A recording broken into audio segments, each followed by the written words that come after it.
প্রিয় প্রবাসী বাংলাদেশি ভাই ও বোনেরা, আসসালামু আলাইকুম।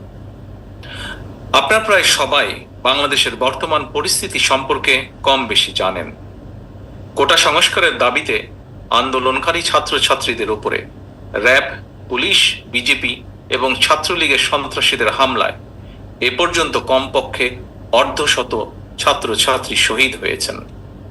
কয়েক শত ছাত্রছাত্রীর অবস্থা অত্যন্ত আশঙ্কাজনক। সারা বাংলাদেশে 10,000-এরও বেশি শিক্ষার্থীকে আহত করা হয়েছে। তবে হাসিনার খুনি বাহিনীর তাণ্ডবে সারা দেশে হতাহতের প্রকৃত সংখ্যা এর চেয়ে বেশি বই কম নয়। গণমাধ্যমেও হতাহতের সঠিক পরিসংখ্যান প্রকাশ করতে দেওয়া হচ্ছে না। প্রবাসী বাংলাদেশি প্রিয় ভাই ও বোনেরা, বিভিন্ন সূত্র থেকে জানা গিয়েছে মাফিয়া হাসিনার খুনি বাহিনীর তাণ্ডবে দেশে প্রায় যুদ্ধ অবস্থা বিরাজ করছে। ছাত্রছাত্রীরা সারা দেশে হাসিনার খুনি বাহিনীর বিরুদ্ধে প্রতিরোধ গড়ে তুলেছে।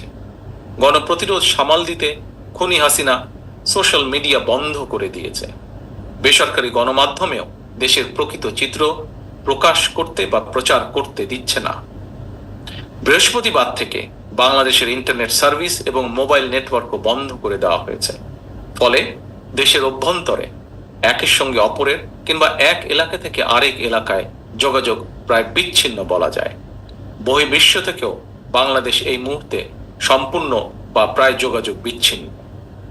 প্রিয় বাংলাদেশি ভাই ও বোনেরা, আমি আশঙ্কা করছি বাংলাদেশকে বহির্বিশ্ব এবং একই সঙ্গে দেশের অভ্যন্তরে এক এলাকা থেকে আরেক এলাকার যোগাযোগ নেটওয়ার্ক বিচ্ছিন্ন করে দিয়ে সারা দেশে ছাত্রছাত্রী এবং অভিভাবকদের উপরে খুনি হাসিনা ক্র্যাক ডাউন চালানো শুরু করেছে।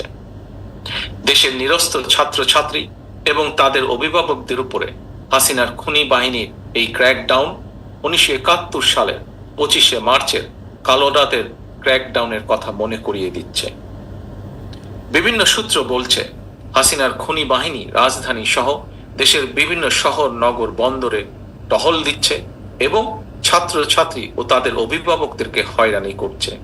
এরই ভেতরে অনেককে ধরে নিয়ে গিয়েছে, গ্রেফতার করছে, নির্যাতন করেছে। প্রিয় ভাই বোনেরা, 1971 সালে বাংলাদেশের স্বাধীনতা যুদ্ধের সময় প্রবাসী বাংলাদেশিরা স্বাধীনতাকামী মানুষের উপরে হানাদার বাহিনীর নির্যাতন নিপীড়নের কথা বিশ্বের বিভিন্ন দেশের সরকার, জনপ্রতিনিধি, মানবাধিকার সংগঠন সহ সংশ্লিষ্টদের কাছে তুলে ধরেছিলেন।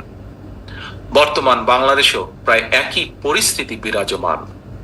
বাংলাদেশের জনগণ সকল সাংবিধানিক, গণতান্ত্রিক ও রাজনৈতিক অধিকার হারিয়েছে। বর্তমানে সাধারণ ছাত্রছাত্রীরা কোটা সংস্কারের দাবি জানালেও খুনি হাসিনা তাদেরকে হত্যা করেছে। এর প্রতিবাদে ছাত্রছাত্রীরা খুনি হাসিনার খুনি বাহিনীর বিরুদ্ধে সাধ্য মতন তুমুল প্রতিরোধ গড়ে তোলার চেষ্টা করেছে।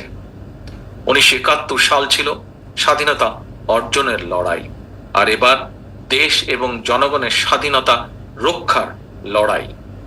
সুতরাং প্রিয় প্রবাসী বাংলাদেশি সকল ভাই বোনদের প্রতি একান্ত আহ্বান জানাই, আপনারা যারা যে দেশে রয়েছেন, সে দেশের সরকার, সংশ্লিষ্ট কর্তৃপক্ষ এবং মানবাধিকার সংগঠনের কাছে বাংলাদেশের বিরাজমান ভয়াবহ পরিস্থিতির কথা তুলে ধরুন। সঠিক সময় আপনাদের সঠিক তৎপরতা এবং বিচক্ষণ সিদ্ধান্তের কারণে খুনি হাসিনার হাত থেকে রক্ষা পেতে পারে আপনার ভাই, বোন, স্বজনের প্রাণ। বেঁচে যেতে পারে একটি পরিবার, এমনকি সুসংহত হতে পারে দেশের স্বাধীনতা, সার্বভৌমত্ব। প্রিয় ভাই বোনেরা, আপনাদেরকে আন্তরিক ধন্যবাদ জানিয়ে আমার বক্তব্য শেষ করছি। আল্লাহ হাফেজ। বাংলাদেশ জিন্দাবাদ। বাংলাদেশ